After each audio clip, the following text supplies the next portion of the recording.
In the quiet suburban town of Frederick, Colorado, the Watts family lived in a large, beautiful home on a peaceful street. The neighborhood was calm, filled with families, children playing outside, and neighbors who waved to each other every morning. To everyone who knew them, the Watts family looked like the picture of happiness. At the center of this family was Chris Watts, a seemingly quiet and polite man who worked as an oil field operator. He was known by neighbors as calm, friendly, and somewhat reserved. Chris rarely caused trouble and usually kept to himself. Living with him was his wife, Shanann Watts.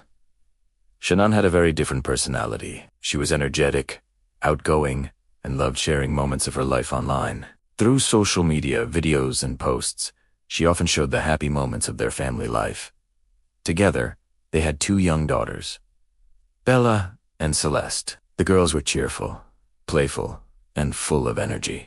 Videos shared online showed them laughing with their parents, dancing in the living room, and celebrating birthdays with balloons and cake. From the outside, the family seemed perfect. Shanann regularly posted videos about family trips, daily routines, and loving moments between Chris and the children. In many of these videos, Chris appeared to be a caring father who enjoyed spending time with his daughters. The girls often ran toward him with excitement when he came home from work. Friends and viewers who followed Shanann's posts believed they were watching the life of a happy family. But sometimes what people see online tells only part of the story. Behind the smiling photos and cheerful videos, there were struggles that very few people knew about. Over time, the relationship between Chris and Shanann had begun to change. Financial pressures had created stress inside the household. Maintaining their large home and lifestyle was becoming difficult, and arguments had started to appear in their marriage. The couple had also gone through emotional challenges in their relationship.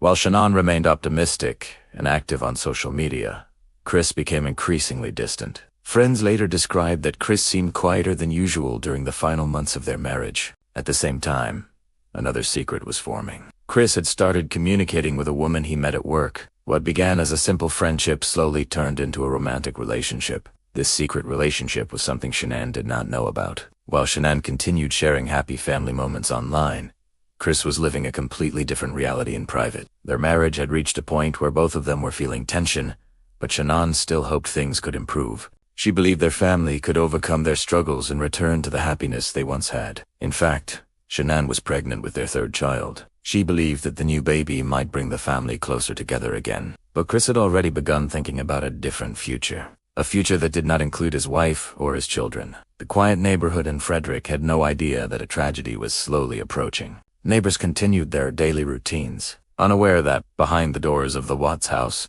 a dark decision was beginning to take shape. Soon, the image of the perfect family would collapse completely, and one ordinary summer morning would turn into a shocking crime that would capture the attention of the entire country. The Watts family story was about to take a terrifying turn, one that no one in the neighborhood could have ever imagined. In August 2018, the summer nights in Frederick, Colorado were quiet and peaceful. The neighborhood where the Watts family lived looked just like any normal suburban street. Houses were neatly lined up.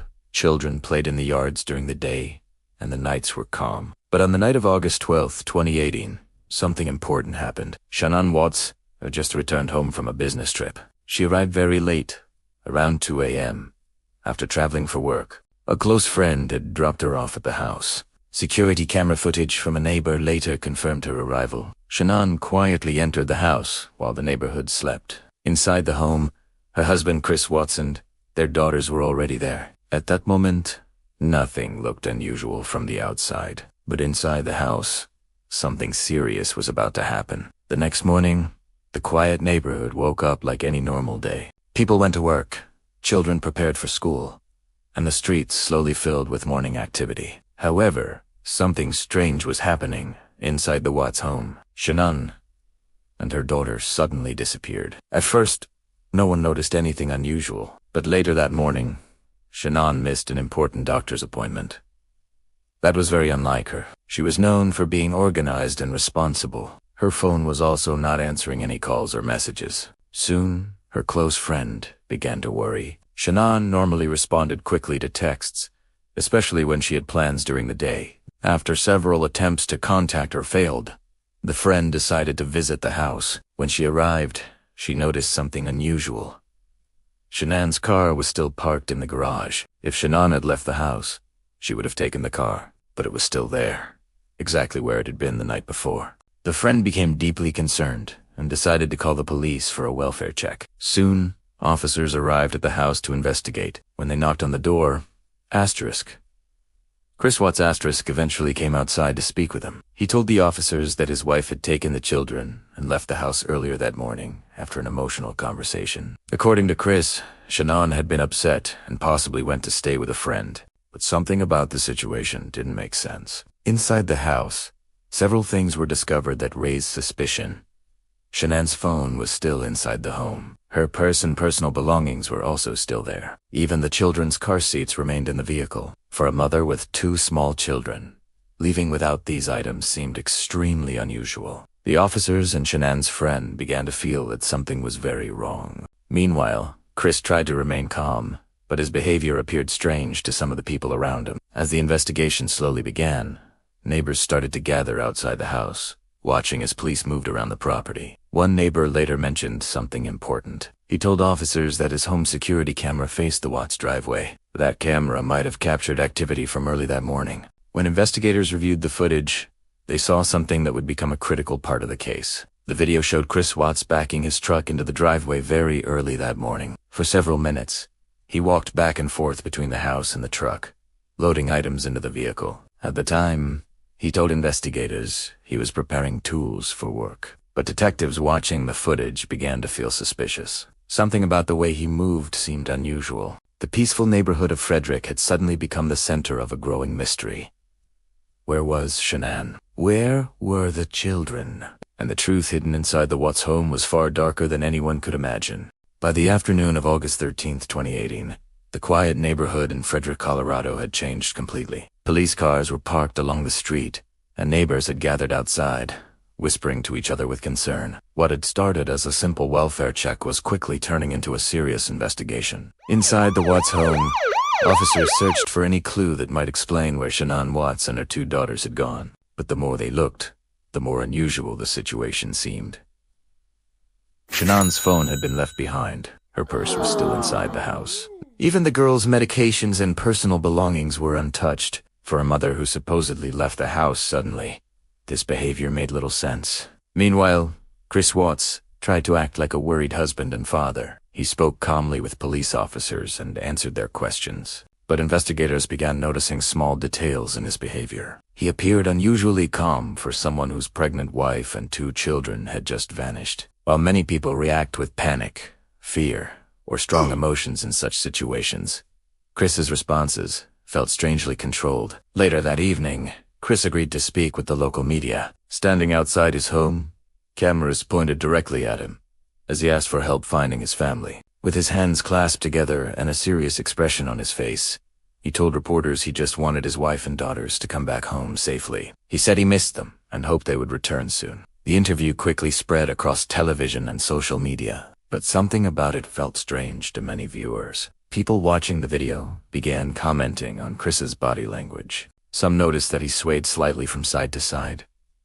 Others felt his voice sounded distant and emotionless. For a man whose entire family had disappeared, many viewers expected more visible emotion. The interview raised more questions than answers. At the same time, investigators continued reviewing the neighbor's security camera footage. The neighbor, who had spoken to police earlier, invited Chris into his house so they could watch the video together with an officer. As the footage played on the screen, Chris stood behind the officer while the neighbor watched carefully. The camera clearly showed Chris's truck parked in the driveway early that morning. For several minutes, he walked between the house and the vehicle, loading objects into the truck before driving away. The officer asked Chris simple questions about what he was doing during that time. Chris explained that he was loading his work tools before heading to his job at an oil site. But as the footage continued playing, the neighbor noticed something unusual. Chris appeared nervous while watching the video. He shifted his weight, crossed his arms, and avoided looking directly at the screen. Later, the neighbor would tell investigators that Chris's reaction felt strange. Instead of watching the video with concern about his missing family, he seemed uncomfortable. Detectives began carefully comparing Chris's statements with the evidence they had collected. Small inconsistencies were starting to appear. His timeline of events didn't fully match what the camera had recorded. As Hours passed. Investigators slowly began to focus their attention more closely on Chris. What if the person asking for help on television wasn't telling the whole truth? What if the answers to the mystery were much closer than anyone expected? The investigation was entering a new stage, and the spotlight was now firmly on Chris Watts himself. But the darkest part of the story had not yet been revealed. As the investigation continued in Frederick, Colorado, detectives were becoming more suspicious of Chris Watts. His story about his wife and daughters leaving the house simply matched the evidence they were finding. Every new piece of information seemed to raise more questions. Investigators carefully reviewed the security camera footage again and again. They compared the timeline Chris had given them with the exact time the camera recorded his movements. The footage showed him loading items into his truck early in the morning, but nothing in the video suggested that Shanann or the children had left the house. At the same time, detectives were studying Chris's behavior during interviews. His emotions still seemed strangely controlled. While many people in his situation would appear desperate or terrified, Chris remained calm and cooperative. To investigators, this calmness felt unusual. Soon, they decided to take the investigation one step further. Chris agreed to come to the police station for another interview. At the station, detectives asked him if he would be willing to take a polygraph test, often known as a lie detector test. Chris agreed. During the test, he was asked several direct questions. Did you hurt your wife?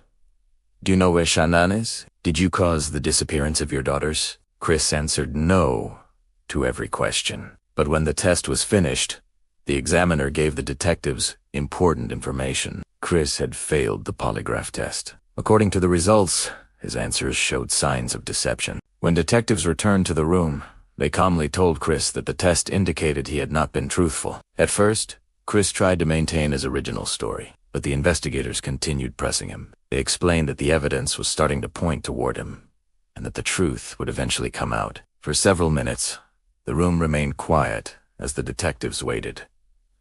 Finally, Chris lowered his head. The story he had told for days began to fall apart. At first, he claimed that something terrible had happened during an argument with his wife, Shanann Watts.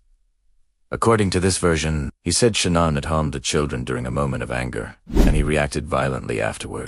But investigators quickly realized that this explanation did not match the physical evidence they were finding. They continued questioning him carefully. Slowly, the truth began to emerge. Chris eventually admitted that he had killed Shanann. The confession shocked everyone involved in the investigation. But the horror of the case did not end there. Detectives then asked about the two young girls. Chris hesitated before answering. The silence in the room felt heavy. Then he admitted something even more disturbing. He had also killed his daughters. The investigator sat quietly as the full reality of the crime became clear. A father who had appeared on television asking for help finding his missing family had actually been responsible for their deaths. Later, Chris revealed that he had taken the Bodies to an oil work site where he was employed. The peaceful neighborhood where the Watts family once lived was now connected to one of the most disturbing crimes the country had seen in years. What had once looked like a perfect family had been destroyed by hidden secrets and a terrible decision. But even though Chris had confessed, the story was not yet finished. Soon, the world would learn the full truth about what had happened inside the Watts home, and the shocking details would leave millions of people in disbelief. After the shocking confession of Chris Watts, investigators immediately began searching the area where he said he had taken his family. The location was an oil field site where Chris worked, not far from Frederick, Colorado. Police teams arrived at the remote work site and started a careful search. What they discovered there would confirm the horrifying truth. Investigators found the body of Shanann Watts buried in a shallow grave near the oil tanks. Shanann had been pregnant with the couple's third child, which made the crime even more heartbreaking. Nearby, the authorities discovered something even more disturbing. The bodies of the two young daughters, Beja and Celeste, had been hidden inside separate oil storage tanks at the site. The discovery shocked the investigators and deeply saddened everyone involved in the case. What had once seemed like a missing persons investigation had now become one of the most tragic family crimes in recent history. News of the confession and the discoveries spread quickly across the United States and around the world. Millions of people who had been following the case on television and social media were stunned. Just days earlier, Chris had stood outside his house asking the public to help find his family. Now the truth had been revealed. Soon after the investigation was completed, the legal process began. Chris Watts was formally charged with multiple counts of murder, including the deaths of his pregnant wife and their 2 young daughters. As the case moved toward trial, prosecutors prepared the evidence they had collected: the security footage, Chris's confession, and the physical evidence from the oil site all pointed clearly to what had happened. Facing overwhelming evidence, Chris made a decision. In November 2018, he pleaded guilty to all charges. By admitting responsibility, he avoided a long trial and the possibility of receiving the death penalty. Instead, the court sentenced him to life in prison without the possibility of parole. Today, Chris Watts is serving his sentence in a high-security prison. For many people, the case left deep emotional scars. The story had captured the attention of millions because it involved something that seemed so ordinary: a family living in a quiet neighborhood. From the outside, the Watts family had appeared happy and loving. Through videos and photos shared online, people believed they were watching the life of a perfect family. But behind that image, serious problems and hidden secrets had been growing. The case became a reminder that appearances can sometimes hide painful realities. Friends, neighbors, and even strangers who followed the story were left asking the same question: how could something so terrible happen inside a home that once seemed filled with love? Even today, years after the crime, the Watts case is still discussed in documentaries, books, and true crime programs. It remains one of the most disturbing examples of how quickly a life can change when trust is broken and secrets are hidden. Moral of the story: sometimes people hide their struggles behind smiles and perfect images. But ignoring problems and keeping dangerous secrets can lead to tragic consequences. The Watts family tragedy reminds us that truth always finds a way to come out.